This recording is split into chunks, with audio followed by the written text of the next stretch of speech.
Hello everyone, स्वागत करते हैं आप सभी का अपने चैनल तारिसा एकेडमी पे।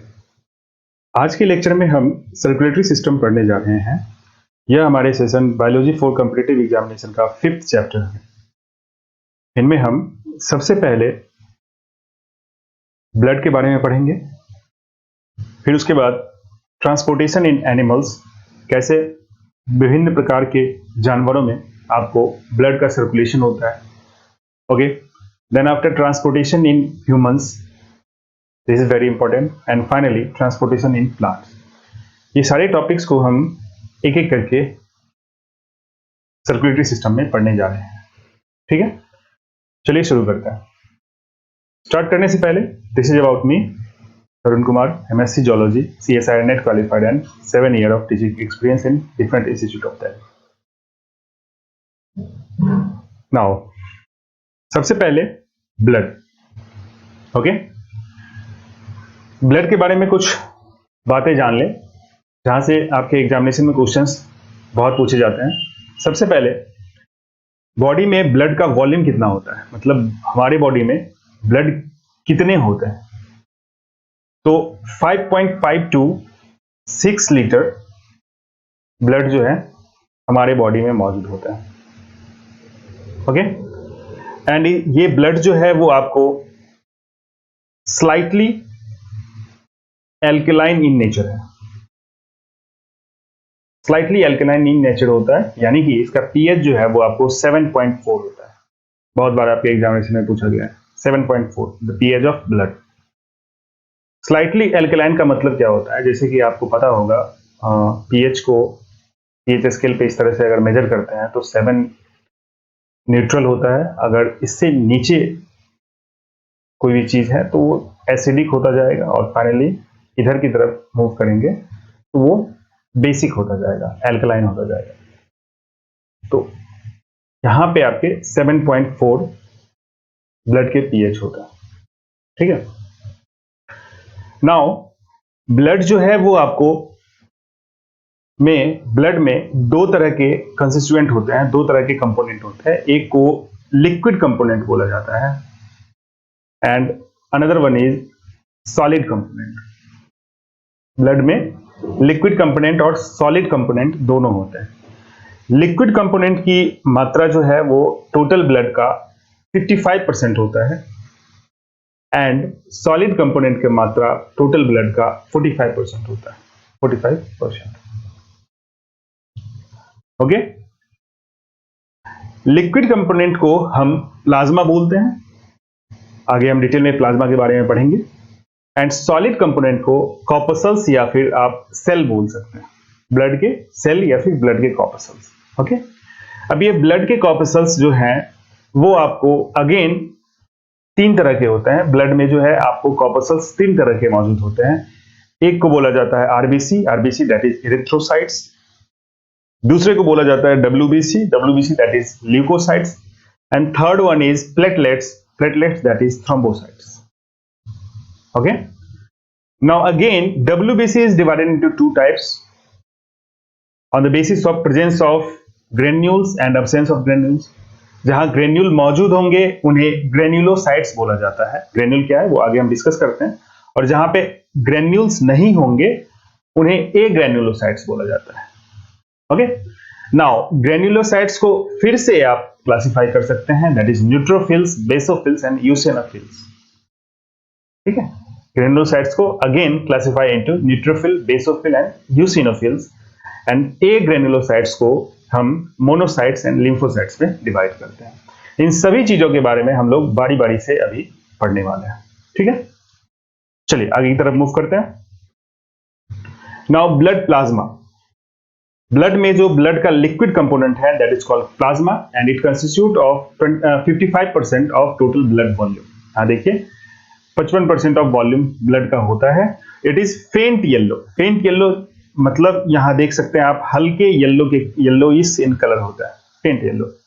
सबसे पहले ब्लड में से प्लाज्मा को सेपरेट किया जाता है, देन आफ्टर कॉर्पसल्स को सेपरेट किया जाता है। ये आपके प्लाज्मा हो गए, और ये जो रेडिश कलर हैं ये आपके कॉर्पसल्स हो गए। इन्हीं में मौजूद होंगे आरबीसी, WBC एंड प्लेटलेट्स, और इसी से पता किया जाता है ब्लड के ग्रुपिंग और बहुत सारी चीज, ब्लड में ग्लूकोज लेवल कितना है, एवरीथिंग जो टेस्ट वगैरह होता है तो उनमें इस तरह से सेपरेट करके पता किया जाता है। तो देखिए, it is faint yellow, then after it is non living fluid which make about 55% of the total volume. Okay, plasma के कंपोजिशन क्या है, ब्लड में जो प्लाज्मा मौजूद होते हैं इनके कंपोजिशन क्या क्या है। तो सबसे पहले इनमें है वाटर का कॉन्स्टिट्यूएंट जो है वो आपको, वाटर का कंटेंट जो है वो 90 to 92% आपके प्लाज्मा में मौजूद होते हैं। ठीक है, फिर उसके बाद इनऑर्गेनिक साल्ट जो है वो आपको 1 से 2% होता है मौजूद। अब ये इनऑर्गेनिक साल्ट है क्या, देखिए इनऑर्गेनिक साल्ट जैसे कि आपको chloride, okay, bicarbonate, sulphate, phosphate, ये सारे चीज कौन से एलिमेंट का, तो सोडियम का, पोटासियम का, कैल्शियम का, मैग्नीशियम का, आयरन का, क्लोरीन का, ये सारे चीज का आपको क्लोराइड, बाइकार्बोनेट, सल्फेट और फॉस्फेट, इन्हें इनऑर्गेनिक साल्ट बोला जाता है। जैसे कि देखिए NaCl sodium chloride, okay, KCl potassium chloride. तो इन सारे एलिमेंट का जो है वो आपको क्लोराइड, बाइकार्बोनेट, सल्फेट, फॉस्फेट, ये सारे आपको इनऑर्गेनिक साल्ट में काउंट होते हैं। तो ये आपके ब्लड में 1 to 2% के अप्रॉक्स मौजूद होता है। ओके, नाउ ऑर्गेनिक कंपोनेंट क्या क्या मौजूद होते हैं प्लाज्मा में। तो ऑर्गेनिक कंपोनेंट जो है यहां पे आपको मौजूद होते हैं, सबसे पहले फूड मॉलिक्यूल, जो हम लोग भोजन खाते हैं वो उनका डाइजेशन होता है, डाइजेशन के बाद स्मॉल इंटेस्टाइन में ब्लड मौजूद होता है, वो आपको इस डाइजेस्टेड फूड को एब्जॉर्ब करता है और एब्जॉर्ब करने के बाद जो पचे हुए भोजन है वो हमारे ब्लड में मिक्स हो जाते हैं। ठीक है, और मिक्स होने के बाद जो है वो ब्लड के ऑर्गेनिक कंपोनेंट को दर्शाते हैं और इनमें आ जाते हैं जैसे कि ग्लूकोज हो गया, digested food, amino acids, fatty acids, then after vitamins और जितने भी एसिड्स वगैरह मौजूद हैं, ये आपके डाइजेस्टेड फूड हैं, इसे फूड मॉलिक्यूल बोल सकते हैं, ये आपके ऑर्गेनिक कंपोनेंट कहलाते हैं। फिर उसके बाद ब्लड में वेस्ट मटेरियल भी होता है। वेस्ट मटेरियल में जैसे कि यूरिया, यूरिक एसिड, क्रिएटिनिन, ये सारे जो है ना, मैंने वेस्ट मटेरियल आपको एक्सक्रीटरी सिस्टम में बताया था जो ब्लड में मौजूद होते हैं। फिर ऑर्गेनिक कंपोनेंट में ही बहुत सारे एंजाइम्स भी मौजूद होंगे, जो मैंने देखा था आपको डाइजेस्टिव सिस्टम में डिफरेंट डिफरेंट ग्लैंड्स के थ्रू, डिफरेंट डिफरेंट ऑर्गन के थ्रू किस तरह से एंजाइम्स जो है सीक्रेट होता था, तो वो ब्लड में भी मौजूद होगा enzymes. Then after hormones, blood में हार्मोन्स का भी लेवल होता है, एंटीबॉडीज, गैसेस, ये सारे चीज जो है ना, आपको सारे चीज मिला के आपके ऑर्गेनिक कंपोनेंट के अंदर आ जाता है। ठीक है, एंड फाइनली ब्लड में प्रोटीन मौजूद होता है। ब्लड में तीन तरह का प्रोटीन होता है, यहां पे मैं लिख रहा हूं, ब्लड में 3 तरह के प्रोटीन होते हैं। एक को बोला जाता है albumin, second one is globulin and third one is fibrinogen. Fibrinogen and prothrombin. ठीक है, ये सारे जो है आपके ब्लड में मौजूद जो प्रोटीन है, आपको एग्जामिनेशन में क्वेश्चन भी देखने को मिलेगा, ब्लड में इनमें से कौन से प्रोटीन होते हैं, तो एल्ब्यूमिन, ग्लोब्यूलिन और फाइब्रिनोजिन, ये सारे प्रोटीन आपके ब्लड में मौजूद होते हैं। तो that's all about plasma. Plasma में आप देख सकते हैं, plasma is the liquid part of blood and इनमें किस तरह से वाटर का content, inorganic salts, organic compounds and plasma protein, ये सारे जो है आपको इतने चीज जो है ब्लड के प्लाज्मा में मौजूद होते हैं। Okay, clear? चलिए आगे बढ़ते हैं। नाउ आरबीसी, ये हमारे ब्लड में मौजूद सॉलिड कंपोनेंट जो है, जिन्हें आरबीसी सबसे पहले हम देखेंगे। ठीक है, आरबीसी यानी कि रेड ब्लड कॉर्पसल्स, और इसे ही एरिथ्रोसाइट्स भी बोला जाता है। ठीक है, देखिए in all vertebrates RBC are oval, जितने भी वर्टिब्रेट्स हैं आरबीसी ओवल होता है, अंडाकार, biconvex. Okay, next, and nucleated except mammals, और आरबीसी में मौजूद होता है न्यूक्लियस सिवाय मैमाल्स को छोड़ के, ठीक है, मैमाल्स को छोड़ के जितने भी वर्टिब्रेट है उनमें न्यूक्लियस मौजूद होंगे, लेकिन मैमाल्स में न्यूक्लियस नहीं होता है। इन मैमाल्स में भी एक्सेप्ट कैमल्स एंड लामा, ये आपके एग्जामिनेशन में पूछे गए हैं। कैमल्स एंड लामा एक साउथ अमेरिका के प्रदेश के जानवर हैं लामा। इन दोनों में छोड़ के मैमाल्स में the mature RBC is circular, biconcave and non nucleated. ठीक है, मैमाल्स में क्या होता है, आरबीसी जो है वो आपको सर्कुलर है, बाइकॉन्केव है एंड नॉन न्यूक्लिएटेड। ठीक है, न्यूक्लियस इसमें मौजूद नहीं होता है। Understand? The number of RBC is about 5 to 5.5 million पर मिलीमीटर क्यूब ऑफ ब्लड। ये आपके इंपॉर्टेंट है। ब्लड में जो है आरबीसी की मात्रा कितने होते हैं, जिसको आरबीसी काउंट भी बोला जाता है। आरबीसी काउंट आप कभी जाओगे टेस्ट करवाने के लिए तो उसमें करवाया जाता है आरबीसी काउंट आपके ब्लड में कितने हैं। तो इनका मात्रा जो है वो आपके ब्लड में 5 to 5.5 मिलियन पर क्यूब होता है। ठीक है, now mammalian RBC do not possesses nuclei. Mammalian RBC में, मैमाल्स के आरबीसी में न्यूक्लियस नहीं होते हैं, माइटोकॉन्ड्रिया भी नहीं होता है और इंडोप्लाज्मिक रेटिकुलम भी नहीं होता है। सेल के अंदर आपको पता होगा, सेल के अंदर न्यूक्लियस मौजूद होते हैं, न्यूक्लियस के बाहर जो है वो आपको सेल के ऑर्गेनेल मौजूद होते हैं, जिनमें से mitochondria, endoplasmic reticulum, Golgi body, बहुत सारे आपके सेल ऑर्गेनेल मौजूद होते हैं। तो इनमें से मैमालियन आरबीसी में न न्यूक्लियस होता है, न माइटोकॉन्ड्रिया होता है, न इंडोप्लाज्मिक रेटिकुलम होता है। ठीक है, द आरबीसी कंटेन हेमोग्लोबिन। इन सभी के जगह पे आपके आरबीसी में हेमोग्लोबिन मौजूद होता है। Haemoglobin is pigment present in RBC, it is red in colour. ये रेड कलर का पिगमेंट है जो आपके आरबीसी में मौजूद होता है। ठीक है, हेमोग्लोबिन कंटेन ग्लोबिन प्रोटीन।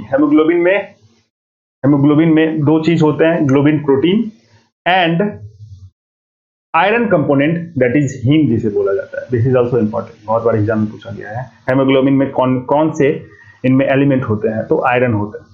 ठीक है, now 100 ml of blood contain 15 gram of haemoglobin. 100 ml of blood, 100 ml blood में 15 ग्राम जो है वो आपको हेमोग्लोबिन मौजूद होता है। If the amount of haemoglobin in blood is less, the person suffer from anaemia. अगर इसी हेमोग्लोबिन का कंटेंट ब्लड में अगर कम हो जाए तो वो पर्सन एनीमिया से ग्रसित होगा। एनीमिया दैट इज आप लॉस ऑफ ब्लड भी जिसे बोलते हैं, एनीमिया में शरीर में ब्लड की कमी जिसे बोला जाता है। ठीक है, the haemoglobin carries oxygen to the different cell of the body. मैंने बताया था आपको रेस्पिरेटरी सिस्टम में किस तरह से ब्लड में मौजूद हेमोग्लोबिन जो है हमारे शरीर में ऑक्सीजन को डिफरेंट सेल तक पहुंचाने का काम करता है। ठीक है, this is the function of haemoglobin in our body. The life span of the RBC is 120 days. ठीक है, आरबीसी का लाइफ स्पेन जो है वो कितना है, 120 दिन है। ठीक है, इस चीज को भी आप याद रख लीजिएगा, एग्जामिनेशन में बहुत बार पूछा गया है। ओके, चलिए नेक्स्ट, डब्ल्यूबीसी। ब्लड में मौजूद जो सॉलिड कंपोनेंट है उनमें से दूसरा है आपका डब्ल्यूबीसी, व्हाइट ब्लड कॉर्पसल्स, और इसी को ल्यूकोसाइट्स भी बोला जाता है। ठीक है, they are rounded and amoeboid in the sense that is it has no shape. इनका कोई शेप नहीं होता, इरेगुलर शेप के होता है। इनमें न्यूक्लियस मौजूद होते हैं, they have nucleus and non pigmented. की तरह इसमें कोई भी पिगमेंट, कोई भी रंजक मौजूद नहीं होता है। ठीक है, they are 5000 to 10,000 mmq of blood. इनके नंबर, जिसको टीएलसी भी बोलते हैं, टोटल ल्यूकोसाइट काउंट, टीएलसी। ठीक है, आप इसे ल्यूकोसाइट काउंट भी, डब्ल्यूबीसी काउंट भी बोल सकते हैं, डब्ल्यूबीसी काउंट। तो ब्लड में डब्ल्यूबीसी काउंट कितना होता है, 5000 to 10,000 mmq। Okay, now WBC are called soldiers of the body. ठीक है, ये बॉडी का सोल्जर कहलाता है। ओके, डब्ल्यूबीसी को बॉडी का सोल्जर कहलाता है, कहते हैं। दिस इज बिकॉज, ऐसा क्यों, they protect the body from the attack of disease causing germs and other harmful foreign materials. इनका काम क्या होता है, बॉडी में जितने भी जर्म्स के जो आक्रमण होते हैं उनसे आपके बॉडी को बचाने का काम किसका होता है, डब्ल्यूबीसी का होता है। Okay, the number of WBC is much less than that of RBC. RBC के कंपैरिजन में डब्ल्यूबीसी की संख्या बहुत कम है। हमने देखा था आरबीसी काउंट कितना होता था, 1.5। आरबीसी काउंट कितना था, 4.5 टू 5 mm पर क्यूब, और यहाँ पे आपके कितने हैं डब्ल्यूबीसी काउंट 5000 टू 10,000 पर mm क्यूब।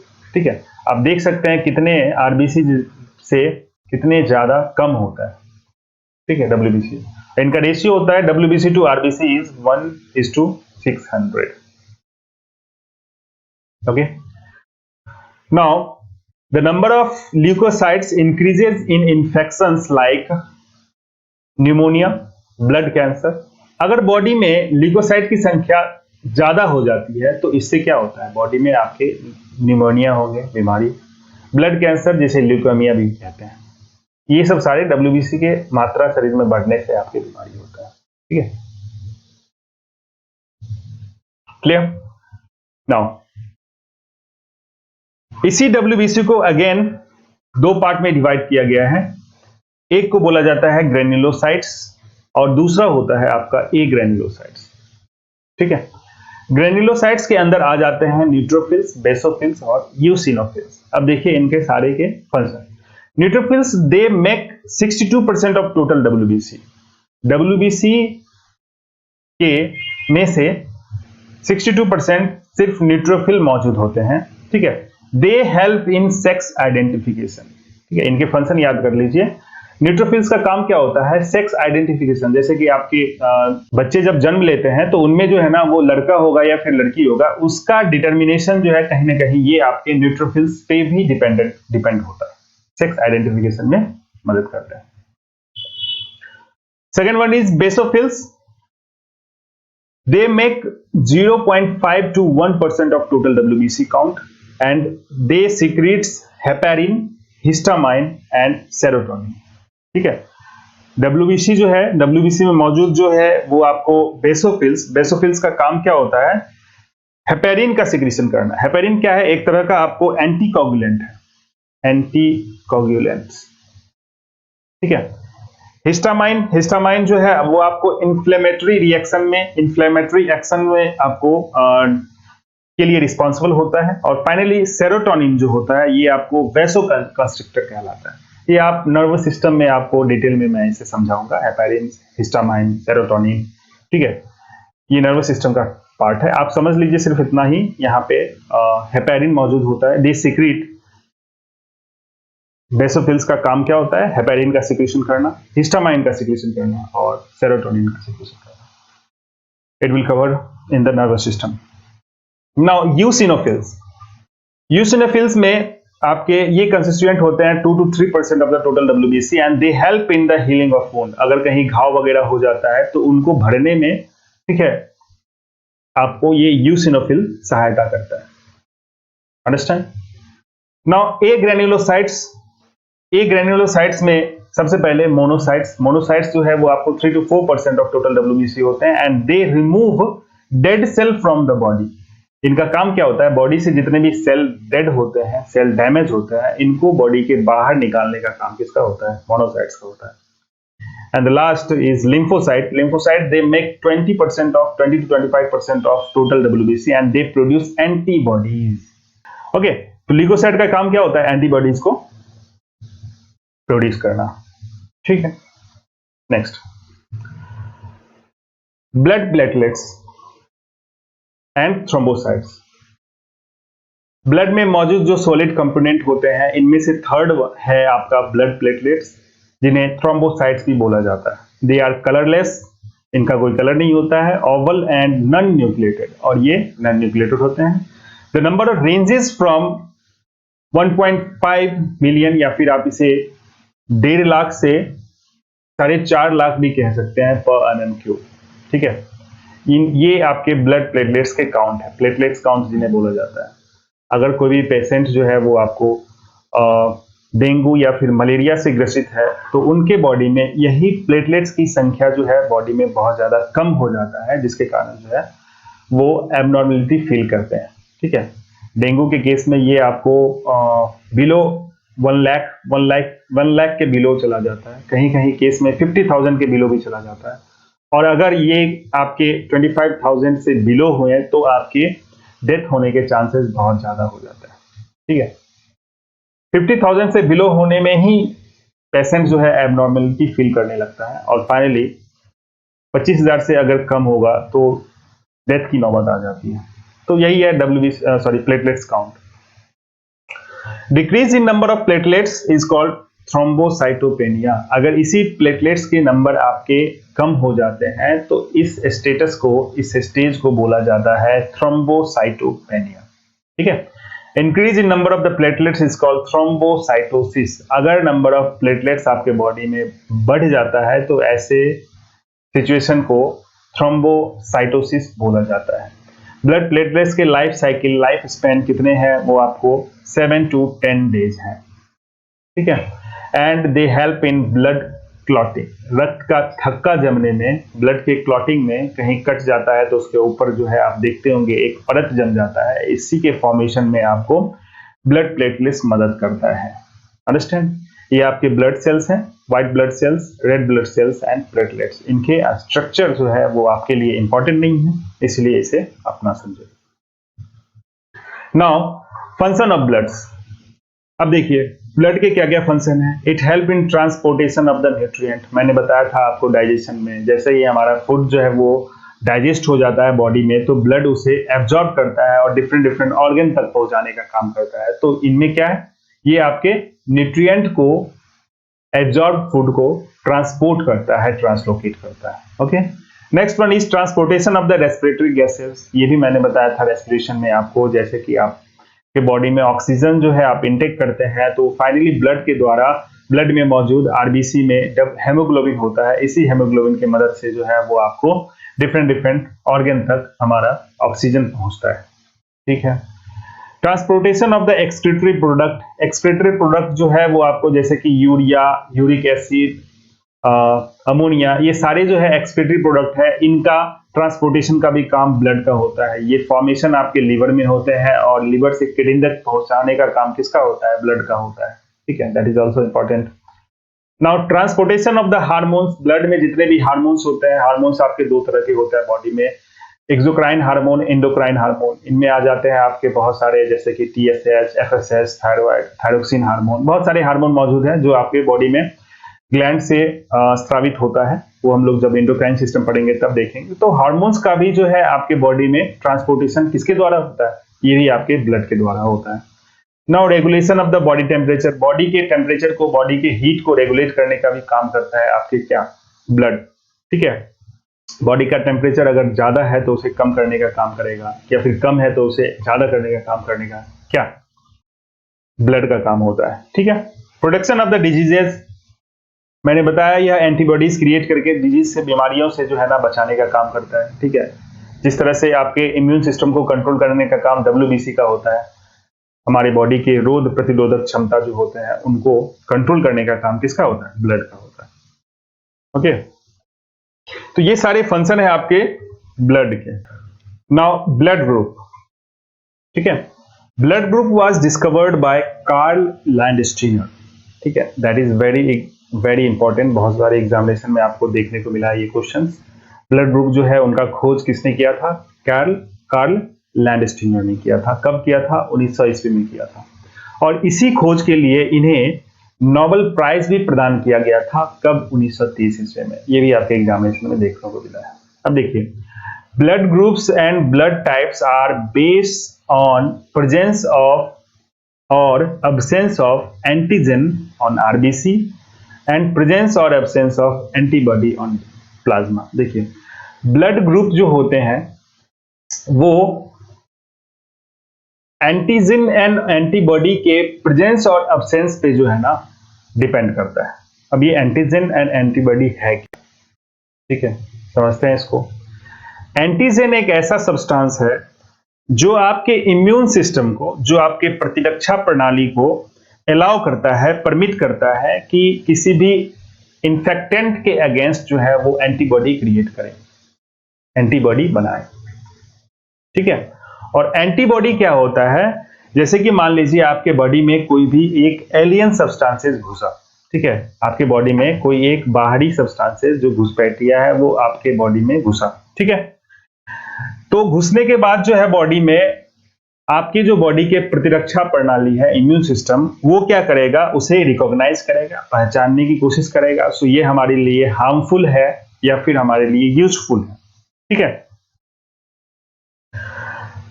अगेन उसके बाद क्या होगा, अगर ये हमारे बॉडी में हार्मफुल होगा तो उसको भगाने के लिए, उस घुसपैठिया को बनाने के लिए हमारे बॉडी में एंटीबॉडी जो है वो आपको बनना शुरू हो जाएंगे। तो ये एंटीबॉडी है जो आपके बॉडी में, देखिए एंटीबॉडी बॉडी के अगेंस्ट, बॉडी में जो भी फॉरेन मटेरियल है उसके अगेंस्ट जो काम करता है, दैट इज कॉल्ड एंटीबॉडी। ठीक है, यही चीज है। On the basis of this presence of antigen, इसी एंटीजन के प्रेजेंस पे के कारण जो है ना, ब्लड को आप 4 प्रकार से ग्रुप में बांटे गए हैं। ठीक है, on the basis of presence of this antigen blood को 4 ग्रुप में बांटा गया है। कौन कौन से? ए, बी, ओ और ए बी, ये 4 ग्रुप है आपके। इफ एंटीजन इज ए, अगर किसी के बॉडी में एंटीजन ए होगा तो plasma will have antibody B, उनके अगेंस्ट जो है प्लाज्मा एंटीबॉडी बी प्रोड्यूस करेगा। अगर किसी के बॉडी में एंटीजन बी है तो प्लाज्मा उसके अगेंस्ट एंटीबॉडी ए प्रोड्यूस करेगा। ठीक है, यहां देखिए ये है आपके ब्लड ग्रुप ए, इनसे जो है वो आपको एंटीजन ए प्रोड्यूस हो रहा है और एंटीबॉडी जो है वो आपको बी प्रोड्यूस हो रहा है। ए ब्लड ग्रुप वाले व्यक्ति जो है वो आपको ब्लड ग्रुप वाले ए और ए बी वाले को दे सकते हैं। ठीक है, और वो ले किससे सकते हैं, तो वो ए और ओ ग्रुप वाले से अपना ब्लड ले सकते हैं। अंडरस्टैंड? बी ग्रुप वाले व्यक्ति जो है, इनमें एंटीजन बी मौजूद होता है, एंटीबॉडी इनमें ए प्रोड्यूस होता है, और बी ग्रुप वाले व्यक्ति वो ब्लड ग्रुप बी और ए बी वाले को से रिसीव कर सकते हैं और ले किससे सकते हैं, तो ब्लड ग्रुप बी और ओ से ले सकते हैं।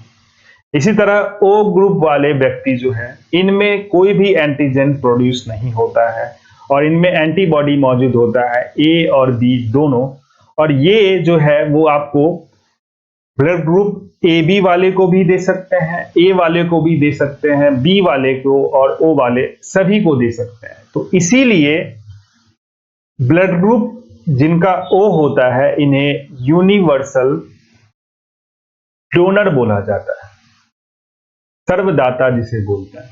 ये सभी ब्लड ग्रुप वाले को अपना ब्लड दे सकते हैं, that is called universal donor. This is very important.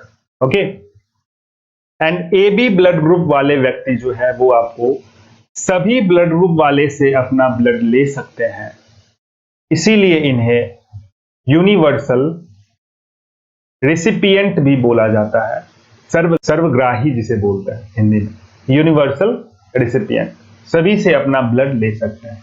ठीक है, नेक्स्ट स्लाइड में यही है। A B blood type is universal recipient. A B blood type जो है वो सभी से अपना ब्लड ले सकते हैं, that is a person with blood group A B can receive all blood types. वही बात लिखा हुआ है जो मैंने आपको बताया। O blood type is universal donor, that is this blood type can be given to person with any blood type. ये किसी भी ब्लड ग्रुप को अपना ब्लड दे सकते हैं, इसीलिए इन्हें यूनिवर्सल डोनर बोला जाता है, यूनिवर्सल डोनर दैट इज सर्वदाता। ठीक है, during transfusion blood group matching is essential to avoid antigen antibody reaction. Blood के जो ट्रांसफ्यूजन होते हैं, जब ब्लड का आदान प्रदान होता है एक व्यक्ति से दूसरे व्यक्ति के बीच में, तो ऐसे सिचुएशन में दोनों का ग्रुप मैच करना नेसेसरी होता है ताकि एंटीबॉडी एंटीजन रिएक्शन इसमें ना हो। अंडरस्टैंड? तो ये थे हमारे सारे ब्लड से रिलेटेड कॉन्सेप्ट्स। ठीक है, आपको अगर ये चैप्टर, आपको अगर ये टॉपिक लेक्चर अच्छा लगा हो तो प्लीज इसे लाइक, शेयर एंड सब्सक्राइब करें। तब तक के लिए थैंक यू।